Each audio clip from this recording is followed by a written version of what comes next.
Pejabat PJ, Gubernur Sulawesi Selatan, Sulsel, Profesor Zudan Arif Fakrullah akhirnya tiba di Kota Makassar pada Minggu, 19 Mei 2024. Sekitar pukul 16 WITA, pesawat ditumpangi Profesor Zudan Arif landing di Bandara Sultan Hasanuddin.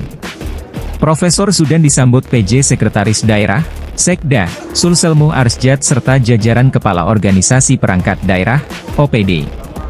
Tari Padupa juga menyambut kedatangan orang nomor 1 di Sulsel ini. Tabuhan gendang disertai tradisi Angarukian sakral pada prosesi penyambutan.